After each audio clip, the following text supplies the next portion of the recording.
Olá, sejam muito bem-vindos ao Vida Plena. O Vida Plena é um programa que faz parte da Constante TV, a web TV da Igreja Batista Constantinópolis. O objetivo do Vida Plena é trazer informação de qualidade, conteúdo sobre saúde, sobre bem-estar físico, emocional e espiritual. Hoje nós vamos falar de um tema que acomete mais da metade da população, e que é a obesidade e todos os efeitos prejudiciais que essa doença crônica pode acometer. E o nosso convidado de hoje é o Dr. Adriano Picanso, que é cirurgião bariátrico. Muito obrigada, Adriano, por ter aceito o convite de estar aqui com a gente para falar de um assunto que você acabou de me compartilhar, que afeta mais da metade da população. É um assunto bastante sensível. Obrigado pelo convite, tá, Valquíria? É um prazer realmente poder estar compartilhando e a gente falar um pouquinho desse assunto, que realmente é um tema polêmico, né? Quando a gente fala de obesidade e cirurgia bariátrica, é um tema que gera muita discussão. É um problema crônico, é um problema de difícil tratamento, mas que é possível a gente tratar e a gente melhorar a qualidade de vida das pessoas. Então, o Dr. Adriano Picanso, ele é cirurgião do aparelho digestivo, cirurgião geral, cirurgião do aparelho digestivo, cirurgião bariátrico e faz parte da Sociedade Brasileira de Cirurgia Bariátrica e Metabologia. Então, ele está bem qualificado para essa conversa de hoje, não é, Adriano? Sim, sem dúvida. Vão ter bastante coisa para a gente conversar aí e tirar bastante dúvidas. Então, assim, eu quero começar que você primeiro defina o que é a obesidade. Bem interessante. Para a gente entender o que é a obesidade, hoje, o que a gente utiliza, o critério principal é o índice de massa corporal, é conhecido também como IMC. É uma medida que a gente faz onde a gente utiliza o peso e a altura do paciente. Então, a gente considera um paciente com IMC normal, aquele que tem o índice de massa corporal entre 20 a 25. Acima de 25, a gente já considera esse paciente com sobrepeso e acima de 30, a gente já considera com obesidade. E tem classificação de obesidade. Obesidade grau 1, grau 2 e grau 3. Com o IMC. Isso. Só para quem está em casa e quiser descobrir o seu IMC. Como é que é? Não é difícil, né? Não é difícil, é fácil. Na internet tem várias calculadoras. Se você colocar lá na internet, calculadora do IMC, a gente encontra várias. Mas é uma continha fácil. A gente divide o peso pelo quadrado da altura. Da altura, isso. Né? Isso. E o que é a cirurgia bariátrica? Define aí pra gente. Então, a cirurgia bariátrica é uma das opções que a gente tem para o tratamento da obesidade, tá? Não é todo paciente com obesidade que pode operar, então existem critérios bem definidos para quem pode operar. Mas a obesidade é uma doença crônica, multifatorial, evolutiva, né? E a gente... Desculpa te interromper. Ainda agora a gente estava falando das estatísticas da obesidade. Sim. Fala um pouco sobre, né, isso. Exatamente. Aqui na nossa região, a gente tem um índice muito elevado, tanto de sobrepeso quanto obesidade. Em Manaus, em torno de 65% da população sofre com excesso de peso. Excesso, não é considerado obesidade, ainda, né? É o excesso de peso. O que é isso?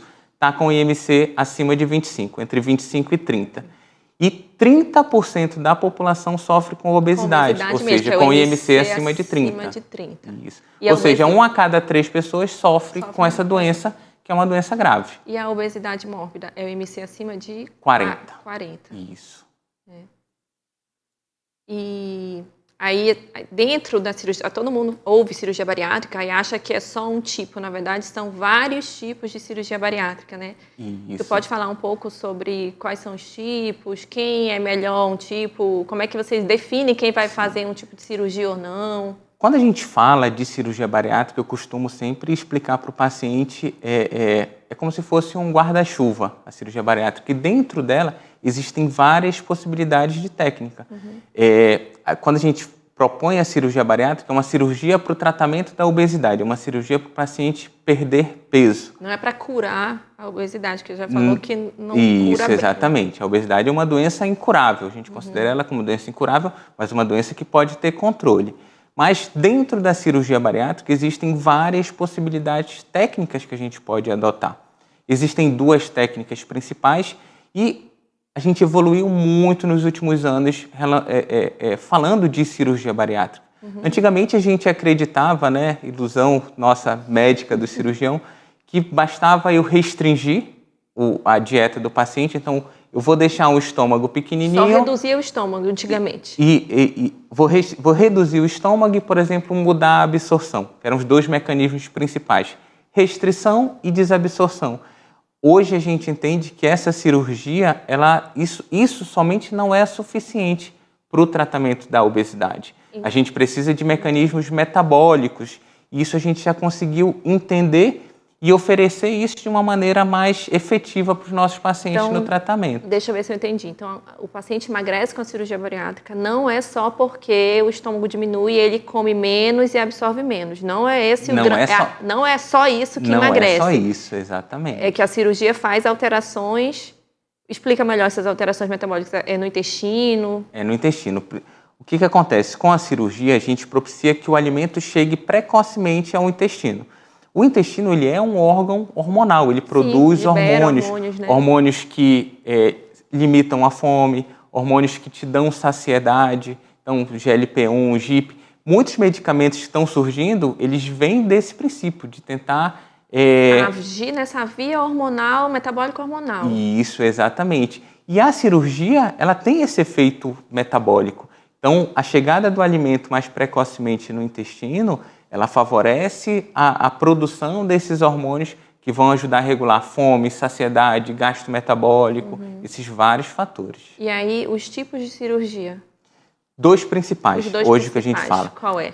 O sleeve, ou gastrectomia vertical, e o bypass gástrico. Aí, o que é isso? Basicamente, o que é? O sleeve, a gente retira 80% do estômago. A gente, pela uma região anatômica, a gente retira ali, reduz em 80% o tamanho do estômago e não mexe no intestino. Não faço desvio intestinal nenhum.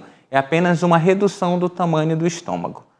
O bypass, não. Ela é uma cirurgia que ela oferece um resultado metabólico melhor para o paciente.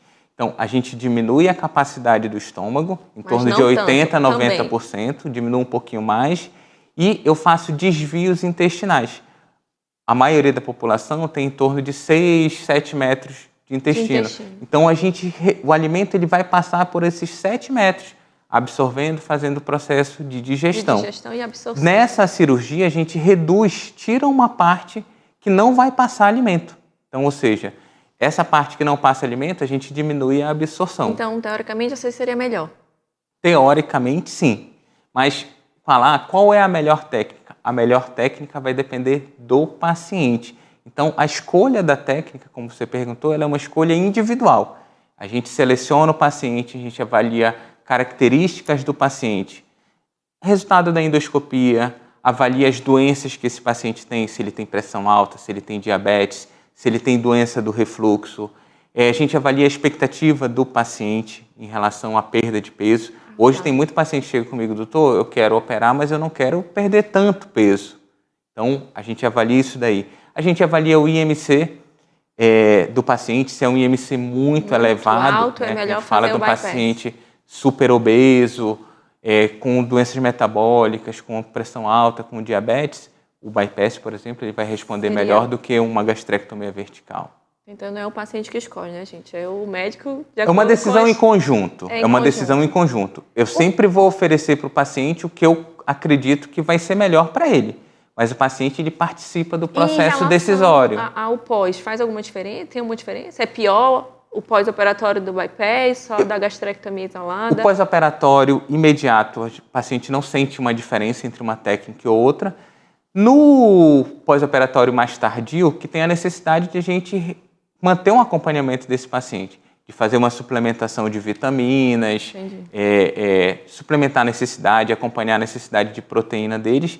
Então, normalmente eu costumo tratar da mesma maneira, independente da técnica. E aí, Adriano, qual é o caminho que o paciente tem que trilhar para fazer a cirurgia bariátrica? Você assim, a pessoa sabe que ela está muito acima do peso, ela já tentou diversas maneiras de emagrecimento, tudo que é dieta, remédio, ela não conseguiu. Qual é o caminho que ela deve tomar? Procurar...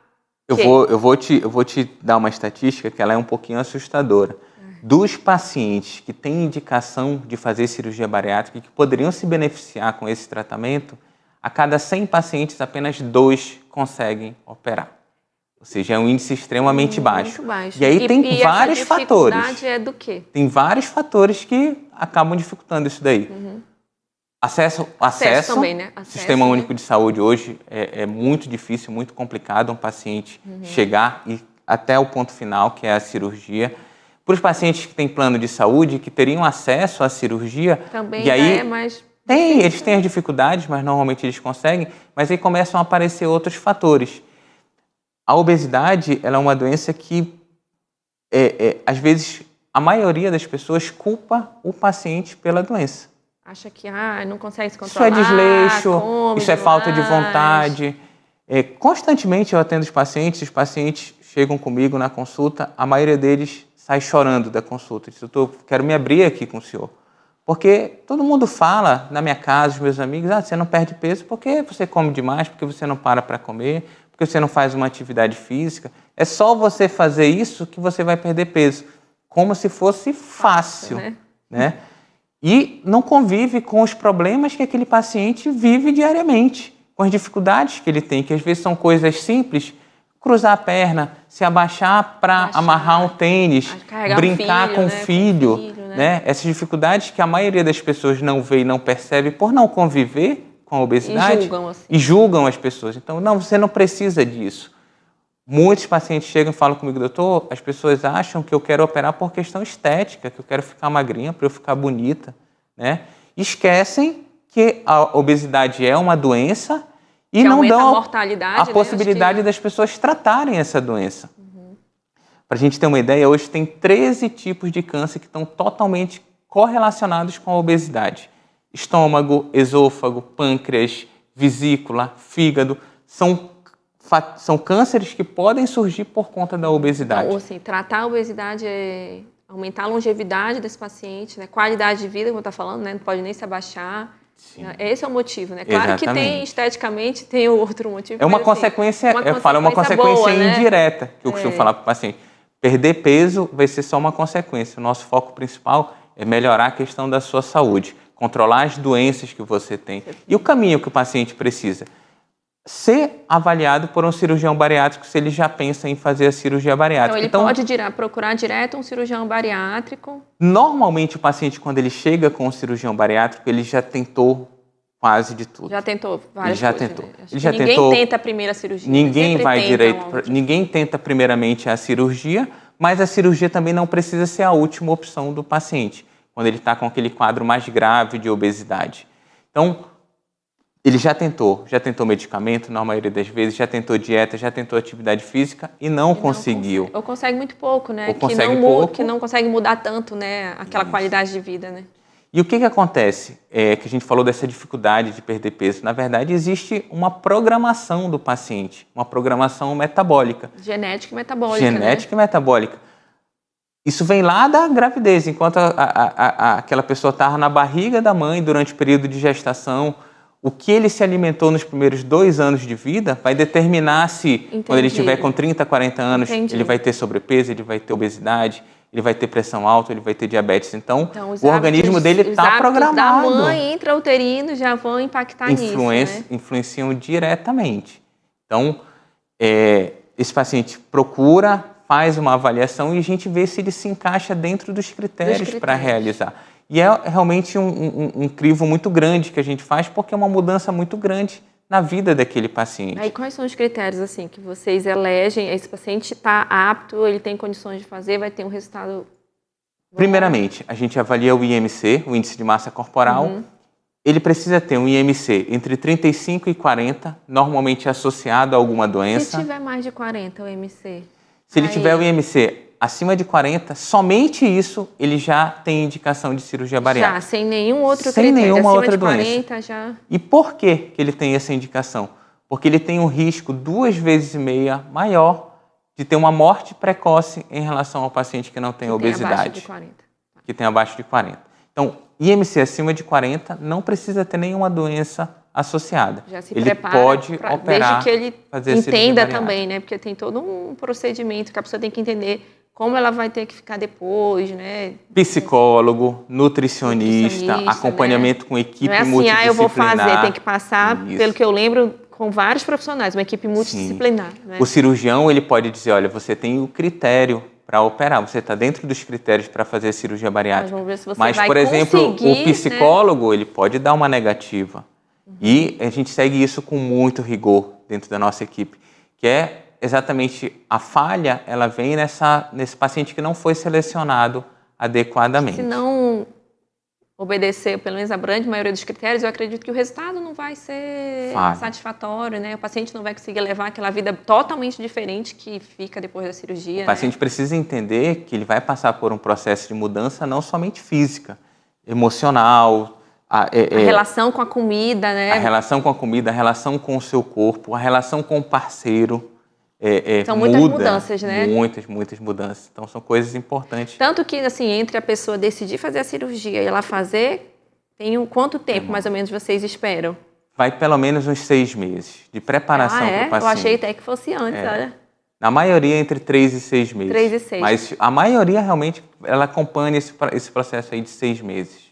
Entendo. E é porque nesses 6 meses, assim, o paciente precisa dar uma emagrecida, assim? Vocês já aconselham isso, né? Que ele perca um pouco de peso? A gente aconselha que o paciente perca peso, pelo menos 10% do peso antes de operar. E isso deixa o procedimento cirúrgico mais seguro. Mais seguro, né? Então, esse peso que ele perdeu, ele já diminui, por exemplo, o acúmulo de gordura no fígado. Ele já melhora a função pulmonar dele, que é importante durante a cirurgia. Durante a cirurgia, né? E aí outros critérios, MC, sim, os critérios. Vamos lá, porque são muitos, né? A gente só falou do paciente acima de 40. Isso. Paciente com MC entre 35 e 40, que tem alguma doença associada, pressão alta, diabetes, doença do refluxo, ele tem indicação. Que geralmente é consequência da obesidade. Né? Vai estar, né? Normalmente vai estar. O paciente tem que ter tido um tratamento clínico com outras tentativas por pelo menos 2 anos. Então, ele tem que ter feito tratamentos para perder peso durante 2 anos e não ter nenhuma contraindicação, tanto nos exames de endoscopia ou acompanhamento psicológico, nutricional, e ele ter um bom entendimento sobre isso. Passar por todas essas equipes multidisciplinar que a gente conversou. Sem dúvida. Nós vamos fazer um intervalo agora, nós estamos conversando com o Dr. Adriano Picanso sobre cirurgia da obesidade, que é a cirurgia bariátrica. Fique aí que daqui a pouco a gente retorna, ainda falando dos critérios e mais um monte de pergunta que eu tenho aqui. Estamos de volta com Vida Plena. O assunto de hoje é cirurgia bariátrica. Nós estamos conversando com o cirurgião, o Dr. Adriano Picanso. Só lembrando para eu lembrar você aqui de você curtir, comentar, compartilhar esse vídeo com pessoas que você acha que vão se beneficiar com esse assunto de obesidade, de cirurgia bariátrica. Lembrando também que agora a gente tem uma playlist onde você pode acessar todos os programas, todos os episódios anteriores do programa Vida Plena. Tá? E eu vou voltar aqui com a seguinte pergunta, Adriana.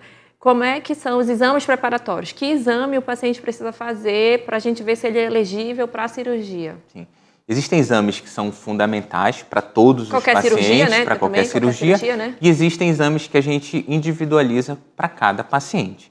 De uma maneira geral, por exemplo, o paciente vai operar o estômago, ele não pode deixar de fazer uma endoscopia. Eu preciso entender a anatomia do estômago, ver se ele tem alguma úlcera, algum pólipo, alguma coisa que possa contraindicar a cirurgia ou contraindicar uma técnica, né? Pode acontecer isso. Ele pode não ser elegível para fazer um bypass, mas ele pode fazer um sleeve, por exemplo.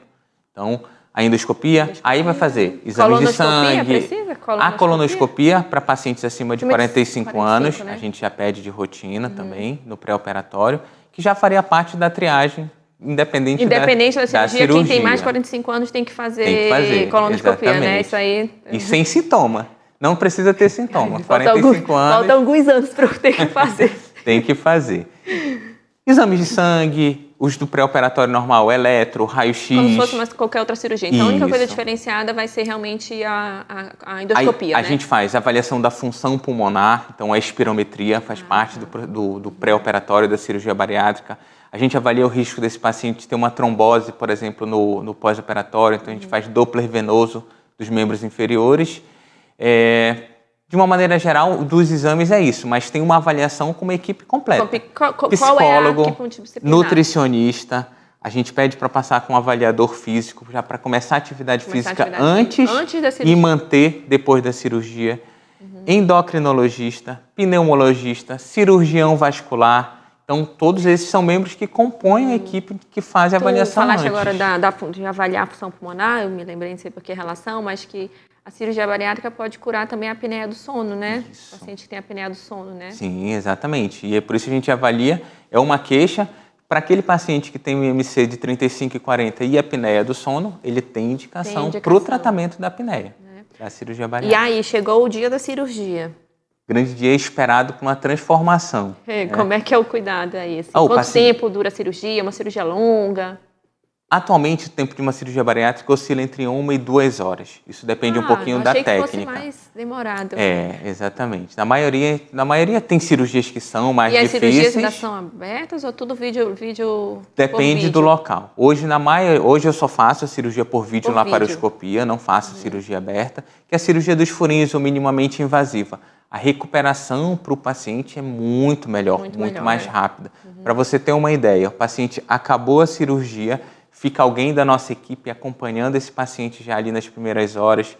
A anestesia é adequada para um paciente bariátrico para que ele não fique sonolento no pós-operatório. Então, 4 horas após a cirurgia, esse paciente vai iniciar a dieta, que é uma dieta líquida, fracionada, que a nossa nutricionista já orientou. Então, vai tomar um copinho de café, de água. E é uma dieta líquida por quanto tempo? Normalmente 7 dias. 7 dias só é líquido? Somente líquido. Nem sopa e sem pastosa, resíduo. Não. Líquido sem resíduo. Não tem nenhum resíduo. Tudo líquido. Líquido. E o paciente não reclama de fome, ele não sente fome. É bem tranquilo. Ele pode ter vontade de comer, mas ele não vai sofrer com fome. Entendi. Tá? 4 horas após a cirurgia, a gente inicia a dieta líquida. Antigamente passava 2 dias para a gente começar a alimentar o paciente. A nossa equipe fisioterapeuta começa os procedimentos a movimentar o paciente para diminuir o risco de trombose, melhorar a expansão pulmonar, que ajuda na recuperação do paciente. Então, esse paciente ele vai caminhar no hospital. E ele sai do hospital com quantas horas depois da cirurgia? Normalmente 1 dia. Hoje 24 horas. Isso. Se ele tiver com algum desconforto, a gente estende um pouquinho mais, mas dificilmente passa de 48 horas. Normalmente operou num dia, no outro dia já vai para casa. E aí volta para tu reavaliar quanto tempo? Aí ele sai com o acompanhamento, sai com o meu telefone, eu falo para o paciente, qualquer problema, notou qualquer coisa diferente, me avise, me sinalize. É uma cirurgia delicada que, graças a Deus, hoje os índices de complicação são extremamente baixos, mas eu costumo sempre realmente ficar em cima ali dos pacientes que estão de pós-operatório recente. E a maioria dos problemas a gente vê ali nos primeiros 7 a 10 dias. Quais são os problemas mais comuns que pode acontecer assim depois? Principais 2 complicações que a gente fica atento. Sangramento, então isso a gente nota no paciente. Mas esse sangramento observando sangramento interno. Então normalmente tem que ficar observando fezes. Observar as fezes, se mudou a cor, se evacuou sangue ou se vomitou sangue. Se eu sentir o coração acelerar, que é um sinal para a gente de sangramento, se ficou mais pálido, né? E além do sangramento, fístula. Fístula o que é? Como a gente retira uma parte do estômago, corta uma parte do estômago, corta uma parte do intestino, a gente utiliza grampeadores que são mecânicos, que são modernos, e faz costura do estômago com o intestino, por exemplo. E nessa linha de costura pode ter algum vazamento. Que no caso extravasaria o alimento. Né? Não costurou tudo, né? Aí por ali fica caindo comida na cavidade, fora do caminho que devia seguir. Exatamente, fora do estômago e do intestino. Então, aí isso também a gente nota sintomas que a gente avalia no paciente. Não são coisas graças a Deus, né? Graças a Deus não são coisas de forma alguma. Né? As técnicas faz um tempinho que graças a Deus, a gente não vê uma situação dessa. Mas exatamente o que eu falo, eu gosto de ficar atento para quê? Para se aparecer, tratar precocemente e resolver a vida do paciente. E quantos quilos é esperado se perder aí nesse começo? Na primeira semana, no primeiro mês de cirurgia, quantos % é a média de perda de peso? Quanto mais pesado o paciente, mais peso ele perde. Mas normalmente a gente estima ali em torno de 5%. 5% já no primeiro mês? No primeiro mês. É a perda mais intensa. E essa perda de peso ela não se mantém nos meses seguintes. Então, por exemplo, mais intensa no começo, depois vai mais ficar intensa mais no primeiro mês. devagar. Por quê? Porque ele fica com a dieta muito restrita. Muito restrita. Essa Primeiro semana é com a uma dieta semana líquida, aí depois de uma semana vem a pastosa. Aí a gente vai pro líquido pastoso até mais ou menos 20 dias. 20 dias. É sopa, tudo batido no liquidificador. Isso, exatamente. E aí, por exemplo, ele já vai começar a comer um purezinho, uma carne moída ali em torno de 20 dias, entre 20 e 40. E comer com 40 dias, normalmente. Aí já o come protocolo normal. já Carne, come normal, frango, tudo. mas o normal com cuidado. Pequenas quantidades.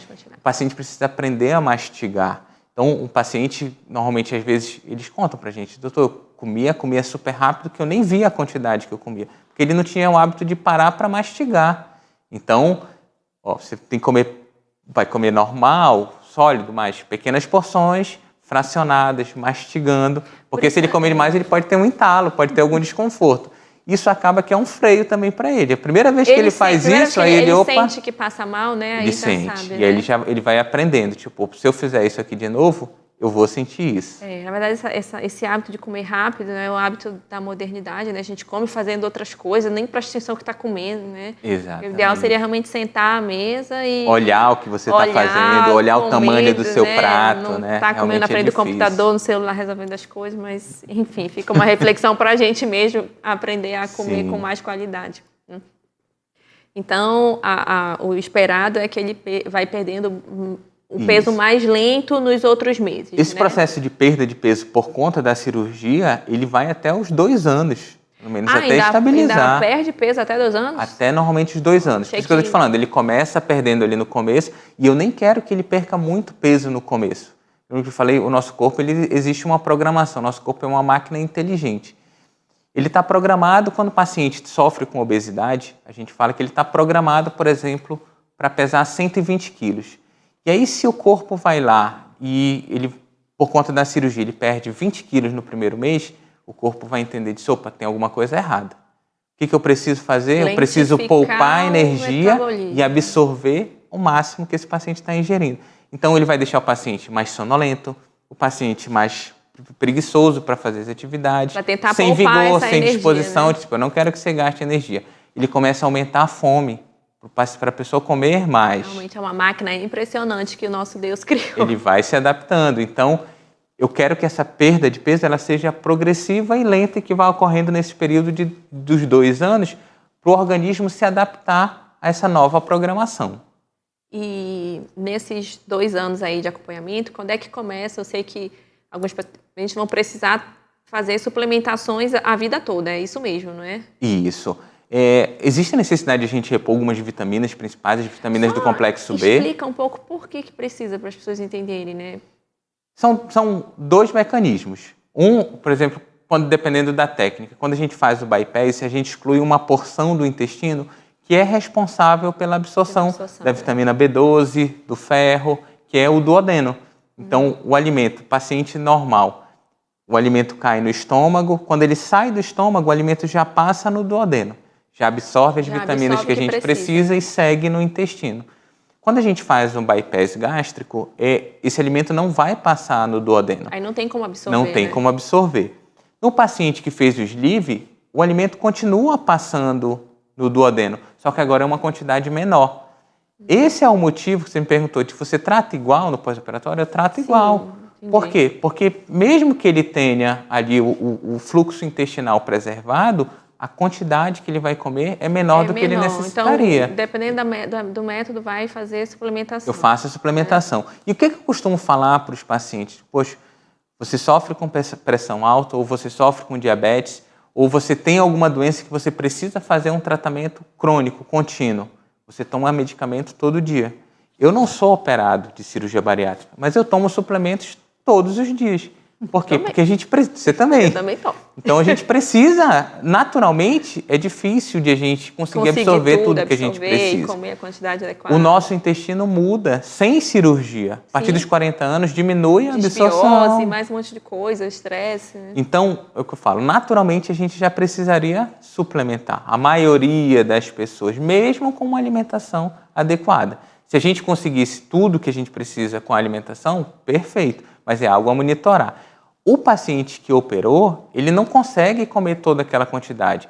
Então, eu falo, você vai trocar um remédio ou um tratamento que você ia fazer por um suplemento de vitamina, que é muito melhor. Precisa tomar todo dia? Precisa. E alguns precisam ser injetáveis, porque não tem como ele absorver, né? Por isso que a vitamina B12 faz mais injetável, né? Pode fazer injetável, pode fazer sublingual. Sublingual, verdade. A gente conseguiria absorver uma parte ali.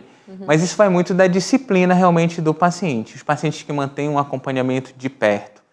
A estatística mostra, paciente que mantém um acompanhamento regular com equipe multidisciplinar, ele consegue manter as vitaminas... seria de quanto em quanto tempo, assim? No começo, no primeiro ano, a cada 3 meses, e aí depois a gente vai esticando. Quando passa do primeiro ano, a gente pode manter esse acompanhamento de 6 em 6 meses e depois de 2 anos, uma vez por ano, levando em consideração e imaginando que o paciente está seguindo os cuidados que ele precisa. Que seria alimentação, atividade física. Né? Isso.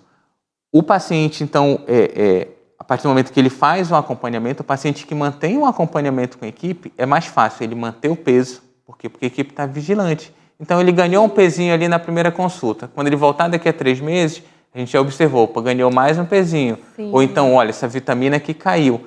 Ele não chega naquele nível crítico de ter um problema mais sério, porque a gente está monitorando. Mas tem pacientes que somem. Por quê? Porque ele fica tão bem com a cirurgia bariátrica, que ele perdeu peso, ele acha que ele não precisa de acompanhamento. Né? Sim, esse paciente é o que normalmente tem falha de tratamento. Gera um comprometimento, né, quando a gente está ali naquele acompanhamento. Né? Gera um comprometimento maior da pessoa, né? Quando ela está ali conversando com o médico, a gente sempre fala alguma coisa, puxa a orelha do paciente. Ele vai mais fácil. E aí dá uma ajudada ali para manter tudo isso. Quero te perguntar agora, gente, sobre... se a Sociedade Brasileira de Cirurgia Bariátrica ela tem os números de qual é o sucesso, quantos por cento da cirurgia bariátrica realizada realmente vão ter o sucesso do paciente manter esse peso? Sim. Hoje, em torno de 80% dos pacientes conseguem resultados satisfatórios com a cirurgia. Olha, alto até, né? Eu acho alto, 80%. Para uma doença que é incurável, que fala, é uma doença que está sob controle, né? E a gente estava falando antes de começar o programa, aí o Adriano me contando que mesmo um paciente que ganha, sei lá, 20 quilos, depois de algum tempo ainda pode ser considerado um sucesso. Né? Sim, é porque existem graus diferentes de obesidade. Da obesidade, né? Existem quadros de obesidade que são mais graves do que outros pacientes. Um paciente que pesa, por exemplo, 200 quilos e que tem um IMC de 60, ele responde à cirurgia bariátrica de maneira diferente de um paciente que tem um IMC de 40. A resposta desse paciente que tem menos obesidade, ela é melhor ao tratamento do que aquele outro paciente. Então, às vezes, a gente tem pacientes que às vezes chegam lá no consultório que as pessoas não conhecem. O paciente está com 130 quilos. Poxa, não deu certo. Mas ele pesava 240. 200. Então, entendeu? Entendi. Então, é um resultado que a gente considera como um resultado satisfatório para a cirurgia. Fora que às vezes melhora a hipertensão, diabetes que eles têm. Né? Sim. Eu falo de resultados que que o paciente opera de cirurgia bariátrica e que esse ninguém vê. Só eu vejo lá no consultório. O que é? Melhora da insulina, que é o hormônio produzido pelo pâncreas para controlar a glicose. Então, a gente vê pacientes que têm níveis altíssimos de insulina, então, ou é diabético ou pré-diabético, e operou, esse nível vai lá para baixo. Controle da glicose. Da pressão. Excelente. Controle da pressão, ninguém está vendo. Só está vendo o paciente ali que ele perdeu o peso. Só está vendo a silhueta, né? Mas o doutor está acompanhando a melhora metabólica dele, Esses benefícios que fala, ninguém aparece. Gordura no fígado, tudo isso, Gordura no fígado, melhora da doença do refluxo, melhora da apneia do sono. O paciente não conseguia dormir. Vários pacientes chegam e encontram o doutor... Eu tinha que ficar sentado. Então não tem ninguém que chegue lá, me arrependi da cirurgia. Olha, vou dizer ninguém é muito forte, mas realmente são poucos dos pacientes que não ficam satisfeitos com a cirurgia. Com o resultado, né? Realmente, graças a Deus, é baixo esse índice. E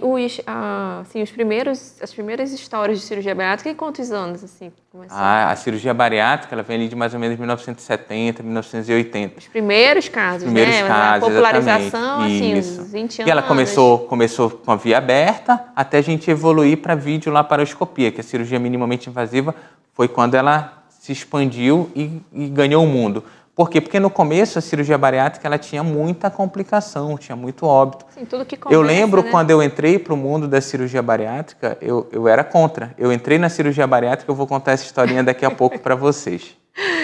Daqui a pouco a gente volta, vamos dar o nosso intervalo. Fique aqui com a gente, nós vamos continuar sobre esse assunto de cirurgia bariátrica e obesidade. Estamos de volta aqui com o Vida Plena, nós estamos no terceiro bloco, falando agora novamente sobre cirurgia bariátrica, obesidade. Lembrando você aí de curtir, comentar e compartilhar o link com alguém que você acha que vai se beneficiar desse assunto, alguém que, né, está sofrendo com a obesidade. E, doutor Adriano, continue falando o que a gente interrompeu lá no bloco anterior. Eu vou te contar como que eu conheci e fui parar na cirurgia bariátrica. Eu já tinha formado em medicina e já sabia que eu queria fazer cirurgia. Eu não tinha decidido ainda a minha especialidade. Eu pensava em fazer urologia, né? E aí, um belo dia eu chego em casa, a minha mãe disse, olha, tá tudo certo, não adianta, o que você vai falar, nada vai mudar o que a gente já decidiu. Teu irmão decidiu fazer a cirurgia bariátrica. Eu, como assim? Eu falo, a obesidade é uma doença crônica. E, tipo, eu tenho isso na família, então eu entendo o quanto é difícil. E aí eu fui, não, preciso me informar, me inteirar o que é isso, como é que é isso, como é que isso funciona. Então, eu pude acompanhei a cirurgia dele, conheci um cirurgião bariátrico, que hoje eu trabalho com ele, é um cirurgião de referência aqui em Manaus, e conheci esse mundo da cirurgia bariátrica e vi o quanto a cirurgia bariátrica consegue impactar positivamente a vida das pessoas, mudar o destino das pessoas. Então, quando eu vi isso daí, eu vi essa transformação que teve na vida do meu irmão, eu digo, não, realmente isso aqui faz diferença. E aí, aquilo que eu era contra, que eu falo, a desinformação leva a isso. Aquilo que você não conhece, você tem medo. Ou tem medo, né? Julga, né? Então, a informação é o melhor caminho.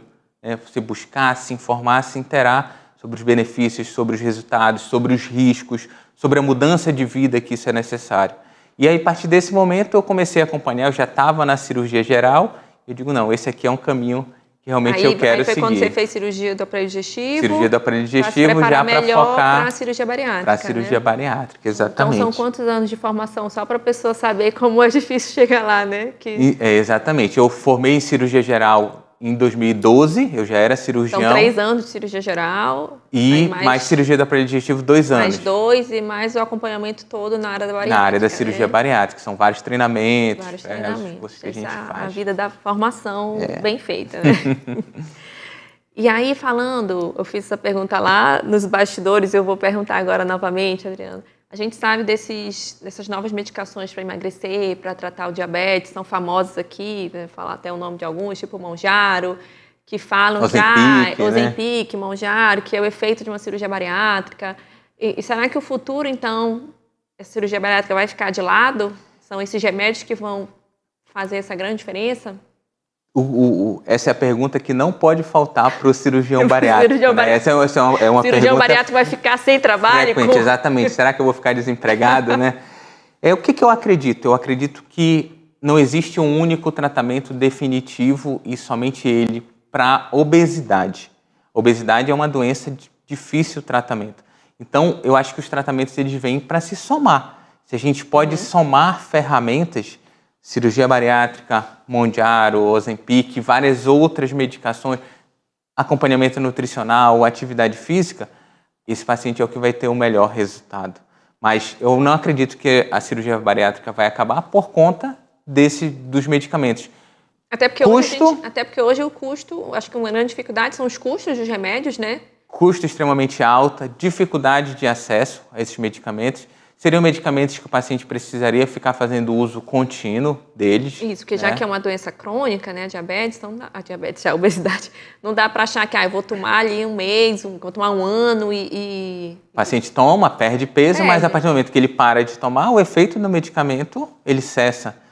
A cirurgia bariátrica, ela tem efeitos semelhantes ao desses medicamentos. Das medicações. Porque, como eu expliquei ali no primeiro bloco, o intestino é um órgão hormonal.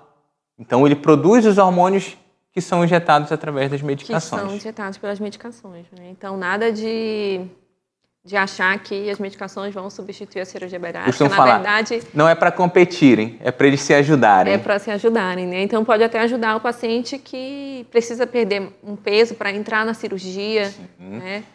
Como a gente falou, é difícil perder peso. Então, para o paciente operar, esse peso inicial que ele precisa perder, quantos por cento que tá falando? pelo menos 10%. Pelo menos 10%. Então, assim, Isso. se uma pessoa de 120, 130, Perder 12 13 quilos. Como é que perde assim 12 quilos fácil? Que é uma pessoa que não está naquele ritmo de performance de atividade física, né? É muito mais difícil, né? É difícil, ele tem dor no joelho. Como é que ele vai fazer atividade com dores, como é que né? vai fazer? Então, acho que essas medicações vêm até para facilitar mesmo a vida do E cirurgião, ajudam a gente. Que, na verdade, são medicamentos que começaram ali, né, para favorecer o paciente com diabetes, né, e agora são usados, né, para favorecer o paciente com obesidade. E aí, sobre diabetes, existe cirurgia, não tem uma cirurgia que cura diabetes? Ficou Como eu falei, famosa uma época aí, né, o pessoal falando. A gente conseguiu evoluir muito na cirurgia bariátrica. A gente não ficou preso àqueles conceitos da restrição e da desabsorção.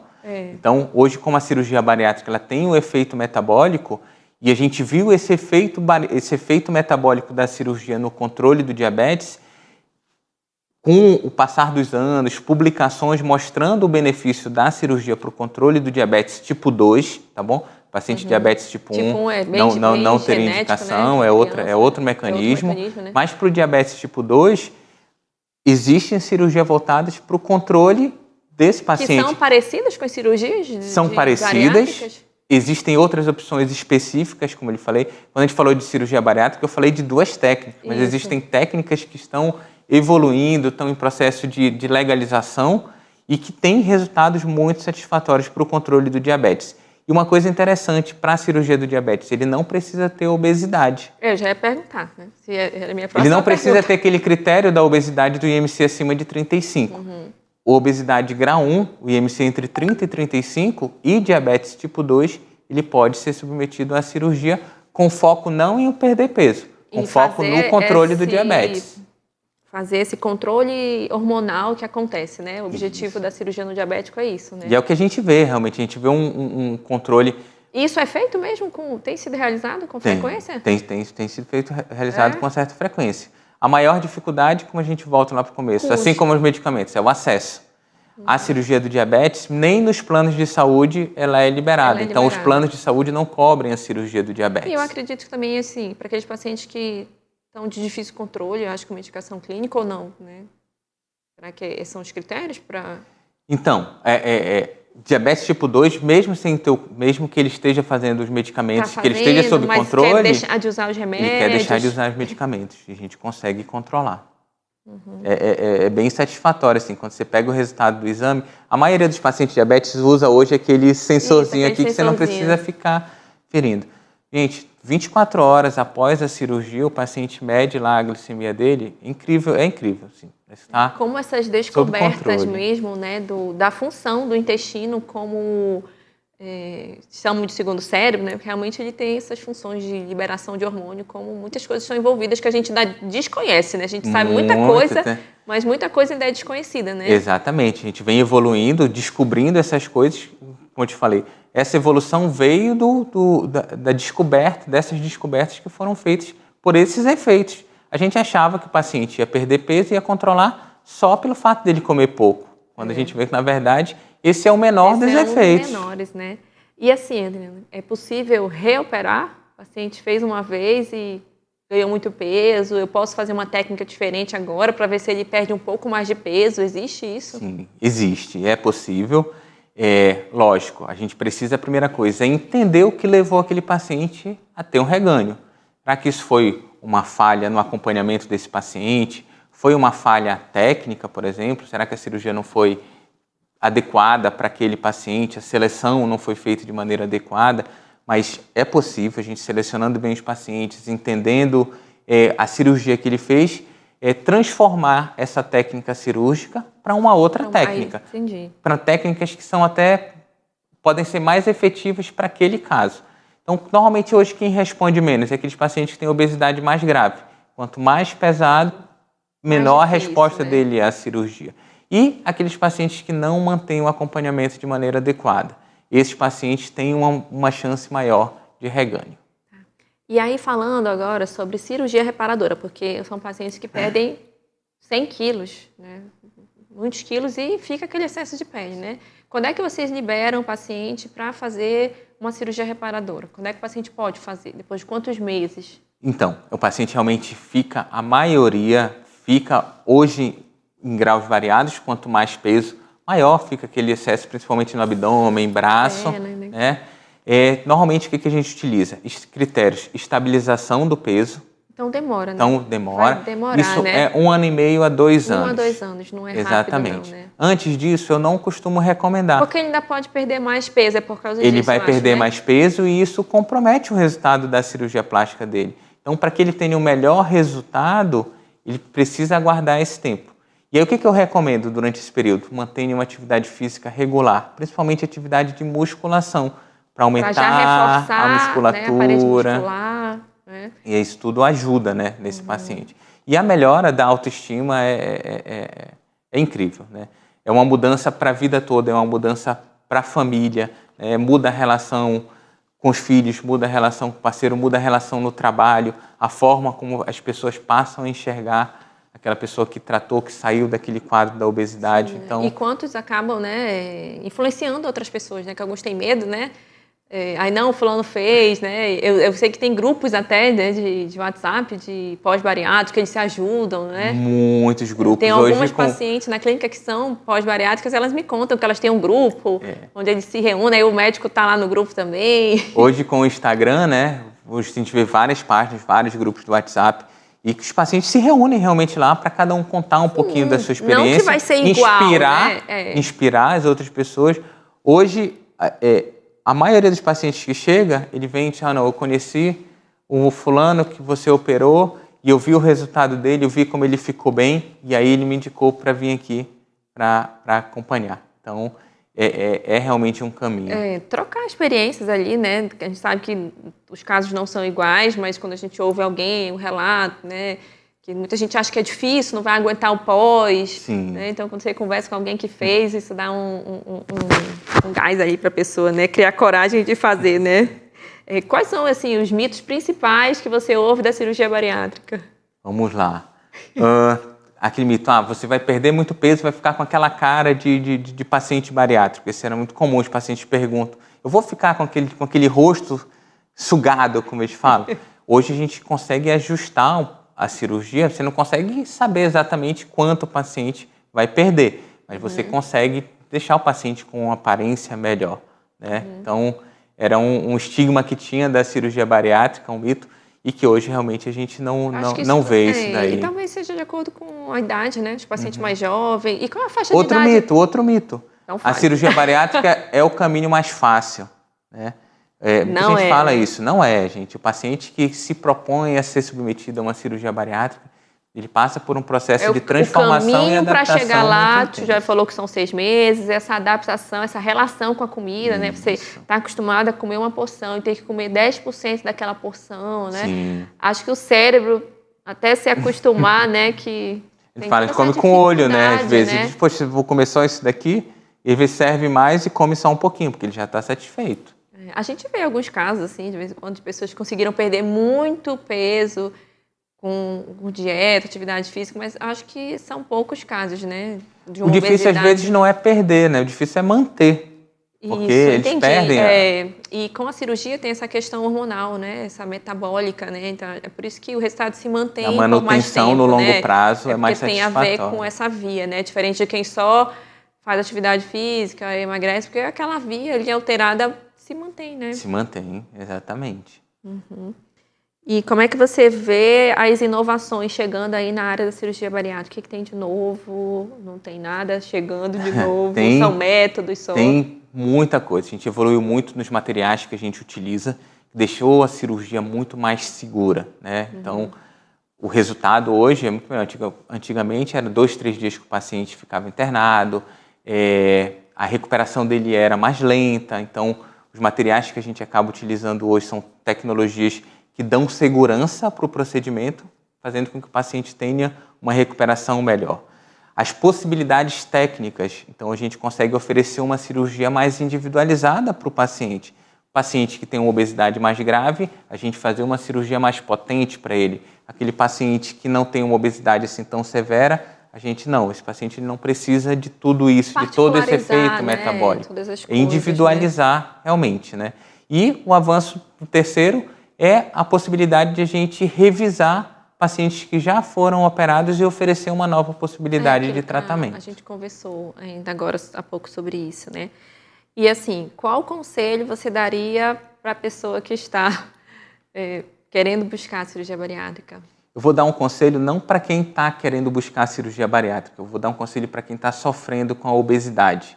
Procure tratamento, independente se for com a cirurgia ou não, tá? Porque você que está sofrendo com esses problemas, você que tem as dificuldades por conta da obesidade.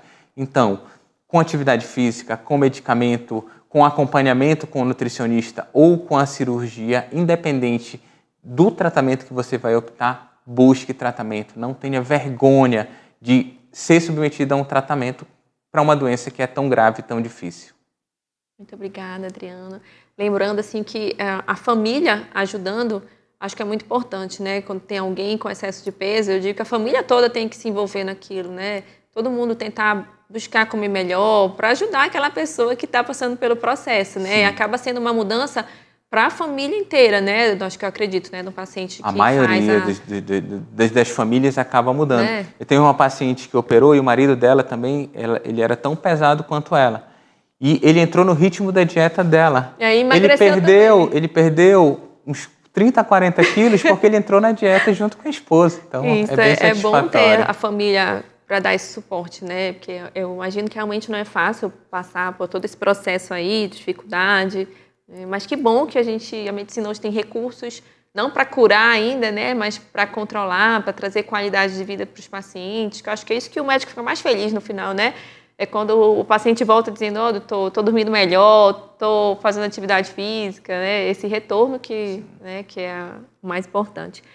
Suas considerações finais, onde a gente encontra o doutor Adriano, pode falar aí, Adriano. Então, eu queria agradecer o convite, tá bom? Como eu falei, não perca a possibilidade de tratamento. Como eu falei, a obesidade leva a muitas consequências. Pressão alta, diabetes, surgimento de câncer. Então, não perca a oportunidade de fazer um tratamento. Quem quiser me encontrar, tem minha página do Instagram, Dr. Adriano Picanso, tá bom? Tem meu canal do YouTube também, onde tem vários vídeos falando sobre cirurgia bariátrica, sobre outros tipos de cirurgia que a gente faz. Então, está disponível lá na internet também, Dr. Adriano Picanso no YouTube. Então, muito obrigada, Adriano, por ter estado aqui doando o seu tempo para trazer um assunto que é tão importante, né? Esclarecer a população, né, sobre as possibilidades de tratamento. Muito obrigada. Acompanhe aí os próximos episódios do Vida Plena. A gente está sempre trazendo assuntos relevantes para cuidar da saúde, para trazer informações de qualidade, para que vocês possam viver, não só mais, mas viver melhor. Muito obrigada pela audiência de vocês. Fiquem com Deus. Não esqueçam de curtir, comentar e compartilhar o nosso programa. Muito boa noite.